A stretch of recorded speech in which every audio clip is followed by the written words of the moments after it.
الحمد لله رب العالمين. الحمد لله الذي لم يتخذ صاحبة ولا ولدا، هو الحي القيوم، هو الحي لا يموت، والإنس والجن يموتون. أشهد أن لا إله إلا الله وحده لا شريك له، وأشهد أن محمدًا عبده ورسوله.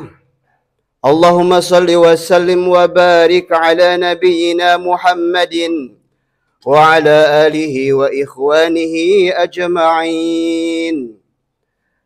أيها الناس رحمكم الله، أوصيكم ونفسي بتقوى الله، فقد فاز المتقون.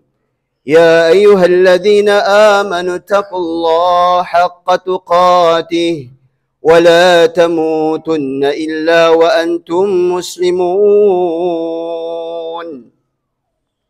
أما بعد، فإن أهل الكلام كلام الله سبحانه وتعالى، وخير الهدى هدى نبينا ورسولنا وحبيبنا محمد صلى الله عليه وسلم. Rabbi shrah li sadri wa yassir li amri wahlul 'uqdatam min lisani yafqahu qawli.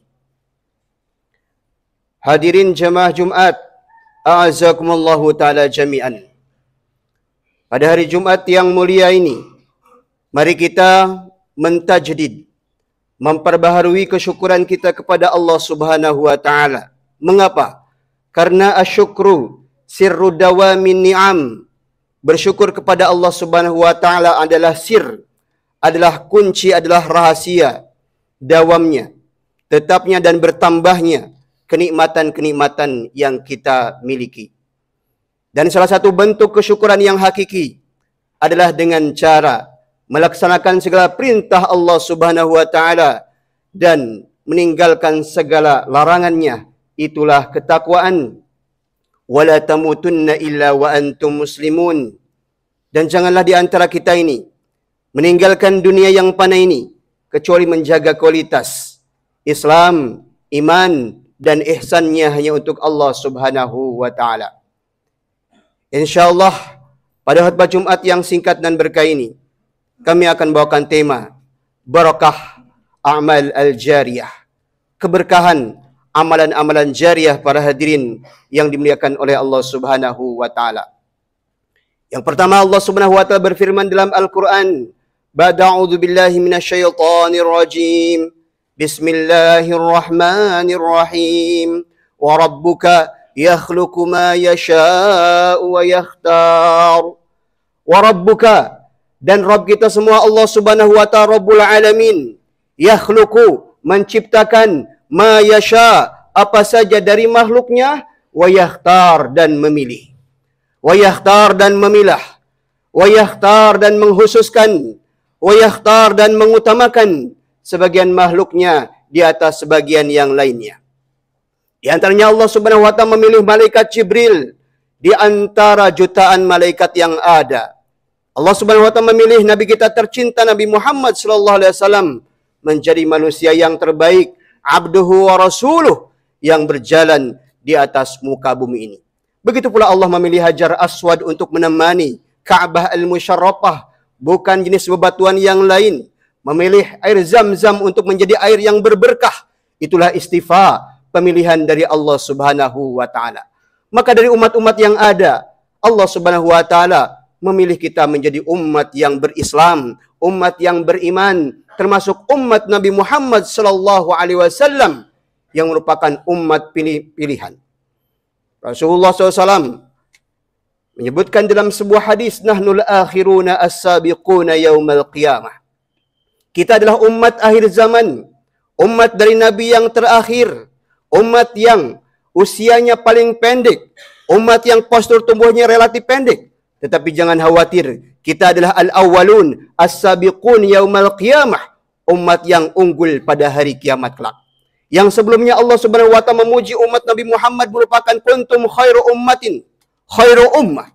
Kita merupakan ummatan wasata, umat yang terbaik, umat pilihan dan kita juga adalah ummatan wahidah, umat yang bersatu padu, para hadirin oleh Allah Subhanahu wa taala. Nah, di antara bentuk kemenangan pada hari kiamat kelak adalah secara kuantitas. Kita merupakan umat yang paling banyak as-sawadul a'zam yang akan memadati memasuki surga Allah Subhanahu wa taala. Dan secara kualitas kita merupakan umat yang pertama kali yang akan memasuki pintu surga Allah Subhanahu wa taala sebelum umat-umat Nabi yang lainnya. Apa sebabnya? Apa kuncinya para hadirin yang dimuliakan oleh Allah Subhanahu wa taala? Di antara sebabnya adalah adanya keberkahan. Apa itu berkah yang sering kita ucapkan dalam salam-salam kita? Assalamualaikum warahmatullahi wabarakatuh. Berkah. Apa itu berkah yang sering kita ucapkan dalam doa-doa walimah kita?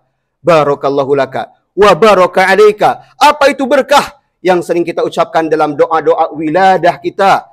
Barakallahu laka bil mauhubilak. Berkah adalah subutul khair al-ilahi wa nama'uhu. Keberkahan adalah tetapnya kebaikan pada diri kita, pada keluarga kita, pada negeri kita, wa nama'uhu, dan secara kualitas dan kuantitas keberkahan tersebut bertambah-tambah para hadirin oleh Allah Subhanahu wa taala.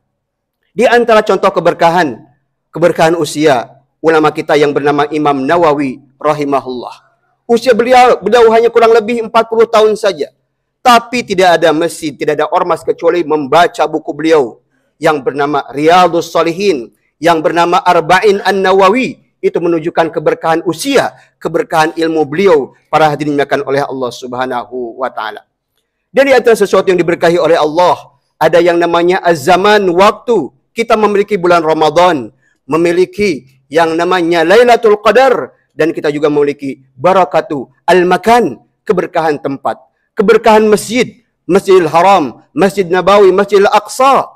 Dan kita juga memiliki keberkahan Al-Quran. Kitabun anzalnahu ilaika mubarakun.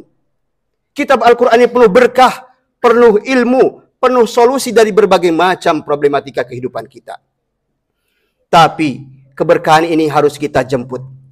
Harus kita sambut para hadirin oleh Allah Subhanahu wa taala. Karena lihatlah Abu Lahab. Siapa itu Abu Lahab? Yang bernama Abdul Uzza, merupakan paman di antara paman Rasulullah SAW.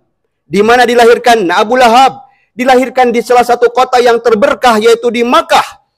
Tapi ketika Abu Lahab tidak menyambut keberkahan dengan iman, tidak menyambut keberkahan dengan Islam, maka kemuliaan keturunannya, nasabnya tidak berfungsi apa-apa. Tidak berlaku apa-apa meskipun dilahirkan di kota yang paling berkah. Makanya Al-Quran menginformasikan kepada kita Abu Lahab termasuk orang yang paling rugi. Tabbat yada abi lahabi wa tab. Merugilah, celakalah Abu Lahab dan istrinya. Bahkan sayasla narang dzata lahab, akan masuk pada hari kiamat kelak ke neraka yang sangat panas, para hadirin oleh Allah Subhanahu wa taala. Mengapa? Karena Abu Lahab tidak menyambut keberkahan dengan iman, dengan syahadatain, dengan solat, dengan dakwah, dengan membaca Al-Quran, para hadirin oleh Allah Subhanahu wa taala. Dan di antara keberkahan yang membuat kita menjadi umat unggul, umat pemenang, adalah keberkahan amal soleh. Keberkahan amal jariyah. Illal ladzina amanu wa amilus shalihat. Dan di antara kasih sayang Allah Subhanahu wa taala yang tak terhingga kepada kita semua, setelah nikmat makanan, sandang, pangan, papan kepada kita, kemudian nikmat keamanan, kenyamanan di negeri kita, Allah Subhanahu wa taala memberikan kesempatan kepada kita untuk beramal soleh. Baik ketika kita masih hidup, bahkan ada amalan soleh yang masih bermanfaat sampai kita wafat meninggal dunia. Itulah amalan jariyah. Inna nahnu nuhyil mauta wa naktubu ma qaddamu wa asarahum. Dalam Al-Quran surat Yasin ayat 12. Sesungguhnya kami Allah Subhanahu wa taala Maha mampu untuk membangkitkan kembali, menghidupkan kembali orang-orang yang sudah wafat, orang-orang yang sudah meninggal dunia. Wa naktubu ma qaddamu wa asarahum, dan tidak ada yang luput dari catatan Allah. Apa yang telah kita lakukan di dunia ini, dari syahadatain kita, dari solat kita, dari zakat kita, dari puasa kita, dari solat berjamaah kita, dari infak-infak sedekah kita, dari bakti kita kepada orang tua dan orang tua yang mendidik anak-anaknya, semuanya dicatat dengan rapi oleh Allah Subhanahu wa taala dan kita akan melihat hasilnya. Faman ya'mal mithqala dzarratin khairan yarah wa man ya'mal mithqala dzarratin syarran yarah. Wa asarahum, bahkan termasuk kasih sayang Allah ada asar, ada jejak-jejak dari amalan-amalan yang kita lakukan semasa kita masih hidup di dunia ini, tapi manfaatnya jauh panjang. Makanya Imam Ghazali mengatakan, ada orang yang wafat hari ini, tapi 100 tahun, 200 tahun amalannya, pahalanya terus hidup meskipun kita sudah wafat, berada di alam kubur, alam barzah, parahdimakan oleh Allah Subhanahu wa taala. Sering kita dengar, idza matal insan inqata'a anhu amaluh. Kalau meninggal seseorang laki-laki maupun perempuan, terputus seluruh aktivitasnya, cita-citanya, proyeknya, kecuali 3 hal di antaranya adalah sedekah jariah, ilmu yang bermanfaat, dan anak soleh yang rajin mendoakan orang tuanya. Dan dalam hadis yang lain ada 7. Mari kita camkan yang 7 ini. Mudah-mudahan bisa menjadi amalan jariah. Kita melakukannya ketika masih hidup dan menjadi bekal sampai selamanya. Rasulullah memberikan motivasi kepada kita. Sab'un yajri lil 'abdi ajruhunna wa huwa fi qabrihi ba'da mautih. Man 'allama ilman aw ajra nahran aw hafara bi'ran aw gharasa nakhlan aw bana masjidan aw warasa mushafan aw taraka waladan salihan ba'da mautih. Hadis ini diriwayatkan oleh Imam Al-Bazzar dalam musnadnya dari Abdullah bin Abbas dan disahihkan oleh Syekh Al-Albani, ulama hadis kontemporer kita. Nah, di antara amalan jariah yang akan terus bermanfaat, pahalanya mengalir meskipun kita sudah wafat, yang pertama adalah man 'allama ilman. Barang siapa yang mengajarkan ilmu, ilmu yang bermanfaat, dan semua kita adalah guru. Semua kita dosen, semua kita adalah duat. Buktinya apa? Rasulullah memberikan motivasi kepada kita, balighu anni walau ayah. Sampaikanlah dariku meskipun 1 ayat. Maka kita jangan menunggu kita hafal Al-Quran 6.000 ayat kurang lebih, ratusan hadis, tapi cukup 1 ayat. Dan kalau kita tanya, berapa ayat telah kita hafal? Minimal 7 ayat Al-Fatihah, rukun sholat. Itu wajib kita sampaikan, dakwahkan, ajarkan. Minimal kepada orang-orang yang terdekat kepada kita, anak istri kita, insya Allah akan menjadi amalan jariah. Meskipun kita wafat duluan, ilmu yang telah kita ajarkan dan diajarkan kepada orang lain akan menjadi amalan jariah. Maka beruntunglah para guru kita, guru TK-TPA, SD, SMP, SMA, para dosen-dosen kita, para prop-prop kita, bersyukur. Antum semua sudah mendapatkan amalan jariah di sisi Allah Subhanahu wa ta'ala. Termasuk yang belajar karena ujung-ujungnya akan mengajarkan kebaikan, akan mendapatkan amalan jariah. Yang kedua adalah au ajra nahran, yaitu mengalirkan sungai. Di antaranya dalam aktivitas kontemporer adalah saudara-saudara kita yang bekerja di PDAM, yang mengalirkan air-air ke perumahan-perumahan, maka selama tetesan-tetesan air itu ada, akan menjadi amalan jariah. Atau kalau kita pergi ke masjid sholat Jumat membawa 1 dos, 2 dos. Kalau di masjid ini kekurangan air, kita belikan dispenser dengan galonnya, maka insya Allah selama air itu ada, tetesan-tetesannya akan menjadi amalan jariah. Au hafara bi'ran, yang ketiga adalah menggali sumur. Ada sebuah daerah kekurangan debit air, kita berwakaf sumur air bor, maka lihatlah sumur Utsman yang berada di Arab Saudi sampai sekarang itu menjadi amalan jariah bagi sahabat Utsman bin Affan radhiyallahu taala anhu. Maka kalau kita berdonasi sumur bor untuk toharoh, untuk berwudu, untuk mandi, untuk masyarakat yang membutuhkan, maka insya Allah setiap tetesnya akan menjadi amalan jariah meskipun diminum oleh hewan, para dimakan oleh Allah Subhanahu wa taala. Bukankah kita sudah mengetahui sebuah hadis, seorang perempuan pezina diampuni dosanya oleh Allah dan dimasukkan ke dalam surga gara-gara apa? Kasihan kepada seekor anjing yang kehausan, yang berada di sekitar sumur, kemudian dia menjilat-jilat. Di sekitar sumur tersebut ada tanah basah, yang dengannya sang perempuan bagi tersebut masuk ke dalam sumur, membawa air menggunakan mulutnya, sepatunya yang terbuat dari kulit, diisi air kemudian digigit dan diberikan kepada sang anjing tersebut. Makanya Rasul mengatakan, pikuli kabidin rotbatin ajr. Kita berbuat baik kepada makhluk yang bernyawa itu mendapatkan pahala. Hewan, ke manusia, baik orang Islam maupun non-Islam, ketika kita berbuat baik kepadanya mendapatkan pahala. Bagaimana lagi dengan orang yang menggali sumur tersebut, yang memiliki andil membuat sumur tersebut, kira-kira pahalanya apa? Kalau pelaku perzinahan saja diampuni dosanya oleh Allah, hanya memberikan beberapa teguk kepada hewan yang bernama anjing, mendapatkan surga Allah. Bagaimana dengan orang yang membuat sumurnya, dimakan oleh Allah Subhanahu wa taala. Selanjutnya yang keempat adalah gorosan nakhlan. Termasuk amalan jariah adalah menanam pohon yang bermanfaat bagi makhluk hidup. Beruntunglah para petani yang menanam padi untuk kita, sayur mayur, kemudian para pejabat pemerintah kita yang membuat tanaman-tanaman atau taman-taman kota yang dengannya kita bisa melihat pemandangan yang indah, kita bisa bernaung. Maka selama pohon itu ada, meskipun dimakan oleh pipit, maka setiap biji-bijinya akan menjadi amalan jariah para dimakan oleh Allah Subhanahu wa taala. Dan di antara pohon yang terbaik adalah nakhlan, yaitu raja pohon ada pohon kurma yang merupakan pohon yang paling berkah, mulai dari daunnya, buahnya, pohonnya para dimakan oleh Allah Subhanahu wa taala. Kemudian yang kelima adalah aubana masjidan.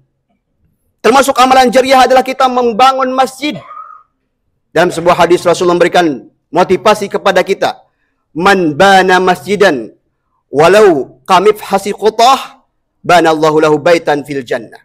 Barang siapa yang membangun masjid meskipun sebesar sangkar burung, qutah itu adalah burung merpati yang hidup di gurun pasir. Dia memiliki sangkar atau sarang bukan di atas pohon, tapi di atas gurun pasir. Kalau mau bertelur, dia menggali dulu sebesar tangan kita, kemudian bertelur di situ. Perumpamaan isyarat kepada kita bahwasanya sekecil apapun peran kita untuk memakmurkan masjid, baik membangunnya, baik kita menjadi donaturnya, menjadi jemaahnya, imamnya, DKM-nya, pengurus masjidnya, insya Allah kita akan mendapatkan bagian amal jariah. Dan di antaranya Allah akan membangunkan rumah di surga Allah Subhanahu wa taala yang lebih baik. Kemudian yang keenam adalah warrasa mushaban. Termasuk amalan jariah adalah mewariskan mushaf. Bagaimana caranya Ustaz? Yang pertama adalah dengan program One Home, One Hafiz. Satu rumah, satu hafid.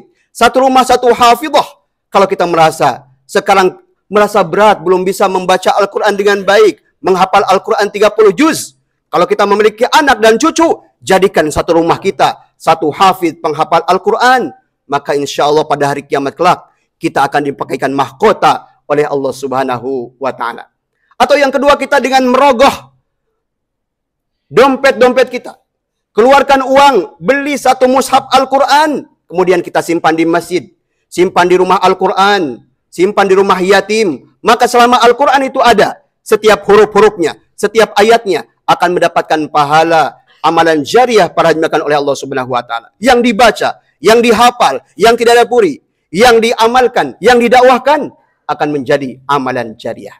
Dan yang terakhir adalah au taraka waladan salihan yad'u lah ba'da mautih. Yaitu meninggalkan anak yang soleh dan solehah. Anak soleh disebut anak soleh. Ulama kita mengatakan barometer minimalnya adalah rajin mendoakan kedua orang tuanya. Jadi kalau hari ini kita belum mendoakan orang tua kita, baik yang masih hidup maupun yang sudah wafat, jangan mengklaim kita adalah anak soleh. Kalau yang mudah saja, yang murah saja, mengangkat kedua tangan kemudian kita menggerakkan lidah kita, kita masih malas, maka jangan berharap lebih untuk berbakti kepada kedua orang tua kita, para hadirin yang dimuliakan oleh Allah Subhanahu wa taala. Makanya pada hari kiamat seorang orang tua dikagetkan dengan tingkatan surganya yang naik setiap hari naik, kemudian berdialog dengan Allah. Min aina lihada ya Rabb. Apa sebabnya kenapa tingkatan surgaku ini naik dan naik terus? Di antara sebabnya adalah bistighfari waladindak, karena doa anak-anak kita. Allahumma gfirli wali walidayya warhamhuma kama rabbayani saghira.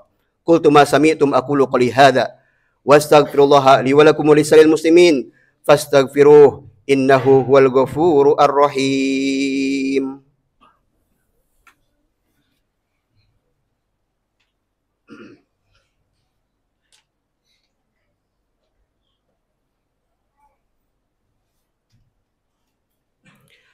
Alhamdulillahi hamda syakirin. Allahumma salli ala Muhammadin wa ala alihi wa ikhwanihi wa tabi'in. أما بعد فقال الله تعالى وتزودوا فإن خير الزاد التقوى. Hadirin sedang jemaah Jumat yang berbahagia.